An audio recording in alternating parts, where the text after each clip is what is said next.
Fala galera, sejam bem-vindos ao ET Jus. Está começando o oitavo episódio da Lei 11.101, a Lei de Falência. Muita gente ama e muita gente odeia, mas vamos lá, galera. Hoje nós vamos ao artigo 56A até o artigo 67. Mas antes de começarmos, não esqueça de deixar o seu like, se inscrever no canal, ativar o sininho para receber as notificações e compartilhar com seus melhores amigos. Vamos lá? Artigo 56-A. Até 5 dias antes da data de realização da Assembleia Geral de Credores convocada para deliberar sobre o plano, o devedor poderá comprovar a aprovação dos credores por meio de termo de adesão, observado o quórum previsto no artigo 45 desta lei, e requerer a sua homologação judicial. Parágrafo 1º. No caso previsto no caput deste artigo, a Assembleia Geral será imediatamente dispensada e o juiz intimará os credores para apresentar eventuais oposições no prazo de 10 dias, o qual substituirá o prazo inicialmente estipulado nos termos do caput do artigo 55 desta lei. Parágrafo 2º. Oferecida a oposição prevista no parágrafo 1º deste artigo, terá o devedor o prazo de 10 dias para manifestar-se a respeito, ouvido a seguir o administrador judicial, no prazo de 5 dias. Parágrafo 3º. No caso de dispensa da Assembleia Geral ou de aprovação do plano de recuperação judicial em Assembleia Geral, as oposições apenas poderão versar sobre: inciso 1, não preenchimento do quórum legal de aprovação; inciso 2, descumprimento do procedimento disciplinado nesta lei; inciso 2, irregularidades do termo de adesão ao plano de recuperação; ou, inciso 4, irregularidades e ilegalidades do plano de recuperação. Artigo 57. Após a juntada aos autos do plano aprovado pela Assembleia Geral de Credores ou decorrido o prazo previsto no artigo 55 desta lei, sem objeção de credores, o devedor apresentará certidões negativas de débitos tributários nos termos dos artigos 151, 205, 206 da Lei 5.172, de 25 de outubro de 1966, o Código Tributário Nacional. Artigo 58. Cumpridas as exigências desta lei, o juiz concederá a recuperação judicial do devedor, cujo plano não tenha sofrido objeção do credor nos termos do artigo 55 desta lei, ou tenha sido aprovado pela Assembleia Geral de Credores na forma dos artigos 45 ou 56-A desta lei. Parágrafo 1º. O juiz poderá conceder a recuperação judicial com base em plano que não obteve aprovação na forma do artigo 45 desta lei, desde que, na mesma Assembleia, tenha obtido, de forma cumulativa: inciso 1, o voto favorável de credores que representem mais da metade do valor de todos os créditos presentes à Assembleia, independentemente de classes; inciso 2, a aprovação de 3 das classes de credores, ou, caso haja somente 3 classes com credores votantes, a aprovação de pelo menos 2 das classes, ou, caso haja somente 2 classes com credores votantes, a aprovação de pelo menos uma delas, sempre nos termos do artigo 45 desta lei. Inciso 3. Na classe que houver rejeitado o voto favorável de mais de 1/3 dos credores, computados na forma dos parágrafos 1º e 2º do artigo 45 desta lei. Parágrafo 2º.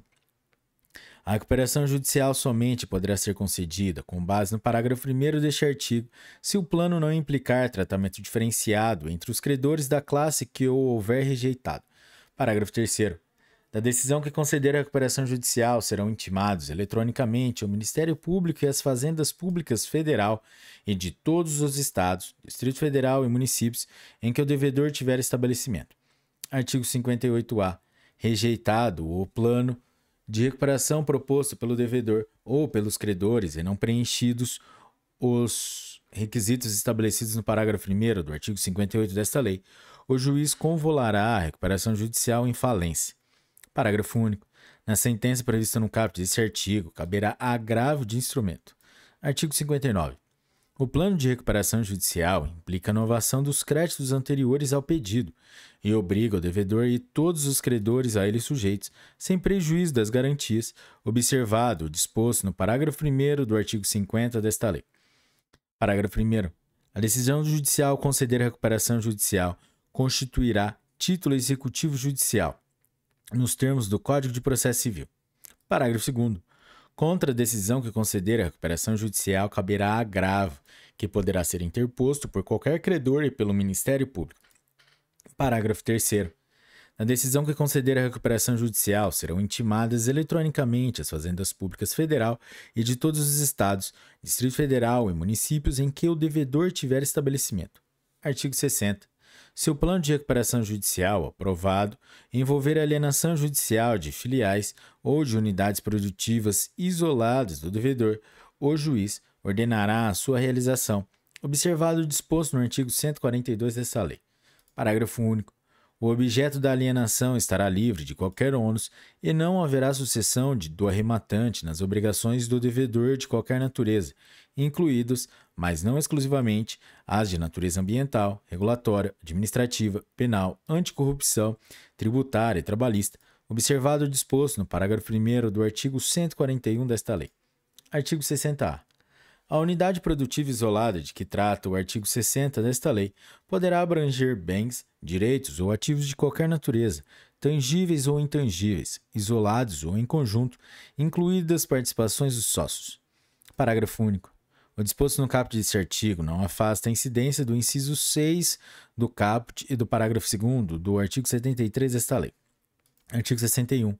Proferida a decisão prevista no artigo 58 desta lei, o juiz poderá determinar a manutenção do devedor em recuperação judicial até que sejam cumpridas todas as obrigações previstas no plano que vencerem até, no máximo, 2 anos depois da concessão da recuperação judicial, independentemente do eventual período de carência. Parágrafo 1º. Durante o período estabelecido no caput deste artigo, o descumprimento de qualquer obrigação prevista no plano acarretará a convolução da recuperação em falência, nos termos do artigo 73 desta lei.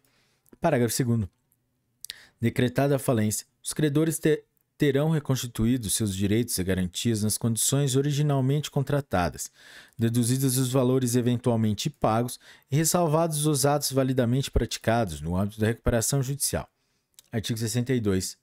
Após o período previsto no artigo 61 desta lei, no caso de descumprimento de qualquer obrigação prevista no plano de recuperação judicial, qualquer credor poderá requerer a execução específica ou a falência com base no artigo 94 desta lei. Artigo 63. Cumpridas as obrigações vencidas no prazo previsto no caput do artigo 61 desta lei, o juiz decretará por sentença o encerramento da recuperação judicial e determinará, inciso 1, o pagamento do saldo de honorários ao administrador judicial, somente podendo efetuar a quitação dessas obrigações mediante prestação de contas no prazo de 30 dias e aprovação do relatório previsto no inciso 3 do caput deste artigo. Inciso 2. A apuração do saldo das custas judiciais a serem recolhidas. Inciso 3. A apresentação de relatório circunstanciado do administrador judicial no prazo máximo de 15 dias, versando sobre a execução do plano de recuperação pelo devedor. Inciso 4. A dissolução do comitê de credores e a exoneração do administrador judicial. Inciso 5. A comunicação ao Registro Público de Empresas e à Secretaria Especial da Receita Federal do Brasil, do Ministério da Economia para as providências cabíveis. Parágrafo único. O encerramento da recuperação judicial não dependerá da consolidação do quadro geral de credores. Artigo 64. Durante o procedimento de recuperação judicial, o devedor ou seus administradores serão mantidos na condução da atividade empresarial, sob fiscalização do comitê, se houver, e do administrador judicial, salvo se qualquer deles, inciso 1, houver sido condenado em sentença penal transitada em julgado por crime cometido em recuperação judicial ou falência anteriores ou por crime contra o patrimônio, a economia popular ou a ordem econômica previstos na legislação vigente. Inciso 2. Houver indícios veementes de ter cometido crime previsto nesta lei. Inciso 3. Houver agido com dolo, simulação ou fraude contra os interesses de seus credores. Inciso 4. Houver praticado qualquer das seguintes condutas. Alínea A. Efetuar gastos pessoais manifestamente excessivos em relação à sua situação patrimonial. Alínea B. Efetuar despesas injustificáveis por sua natureza ou vulto em relação ao capital ou gênero do negócio, ao movimento das operações e a outras circunstâncias análogas. A linha C. Descapitalizar injustificadamente a empresa ou realizar operações prejudiciais ao seu funcionamento regular. A linha D. simular ou omitir créditos ao apresentar a relação de que trata o inciso 3 do caput do artigo 51 desta lei, sem relevante razão de direito ou amparo de decisão judicial. Inciso 5. Negar-se a prestar informações solicitadas pelo administrador judicial ou pelos demais membros do comitê. Inciso 6. Tiver-se o afastamento previsto no plano de recuperação judicial. Parágrafo único. Verificada qualquer das hipóteses do caput deste artigo, o juiz destituirá o administrador, que será substituído na forma prevista nos atos constitutivos do devedor ou do plano de recuperação judicial. Artigo 65. Quando do afastamento do devedor, nas hipóteses previstas no artigo 64 desta lei, o juiz convocará a Assembleia Geral de Credores para deliberar sobre o nome do gestor judicial que assumirá a administração das atividades do devedor, aplicando-se, no que couber, todas as normas sobre deveres, impedimentos e remuneração do administrador judicial. Parágrafo 1º. O administrador judicial exercerá as funções de gestor enquanto a Assembleia Geral não deliberar sobre a escolha deste. Parágrafo 2º. Na hipótese de o gestor indicado pela Assembleia Geral de Credores recusar ou estar impedido de aceitar o encargo para gerir os negócios do devedor, o juiz convocará, no prazo de 72 horas, contado da recusa ou da declaração do impedimento nos autos, nova Assembleia Geral, aplicado o disposto no parágrafo 1º deste artigo. Artigo 66. Após a distribuição do pedido de recuperação judicial, o devedor não poderá alienar ou onerar bens ou direitos de seu ativo não circulante, inclusive para os fins previstos nos artigos 67 desta lei, salvo mediante autorização do juiz, depois de ouvido o comitê de credores, se houver, com exceção daqueles previamente autorizados no plano de recuperação judicial. Parágrafo 1º. Autorizada a alienação de que trata o caput deste artigo pelo juiz, observar-se-á o seguinte. Inciso 1. Nos 5 dias subsequentes à data da publicação da decisão, credores que corresponderem a mais de 15% do valor total de créditos sujeitos à recuperação judicial, comprovada a prestação da caução equivalente ao valor total da alienação, poderão manifestar ao administrador judicial, fundamentadamente, o interesse na realização da Assembleia Geral de Credores para deliberar sobre a realização da venda. Inciso 2. Nas 48 horas posteriores ao final do prazo previsto no inciso 1 deste parágrafo, o administrador judicial apresentará ao juiz relatório das manifestações recebidas e, somente na hipótese de cumpridos os requisitos estabelecidos, requererá a convocação de Assembleia Geral de Credores, que será realizada de forma mais célere, eficiente e menos onerosa, preferencialmente por intermédio de instrumentos referidos no parágrafo 4º do artigo 39 desta lei. Parágrafo 2º. As despesas com a convocação e a realização da Assembleia Geral correrão por conta dos credores referidos no inciso 1 do parágrafo 1º deste artigo, proporcionalmente ao valor total de seus créditos. Parágrafo 3º. Desde que a alienação seja realizada com observância do disposto no parágrafo 1º do artigo 141 e no artigo 142 desta lei, o objeto da alienação estará livre de qualquer ônus e não haverá sucessão do adquirente nas obrigações do devedor, incluídas, mas não exclusivamente, as de natureza ambiental, regulatória, administrativa, penal, anticorrupção, tributária e trabalhista. Parágrafo 4º.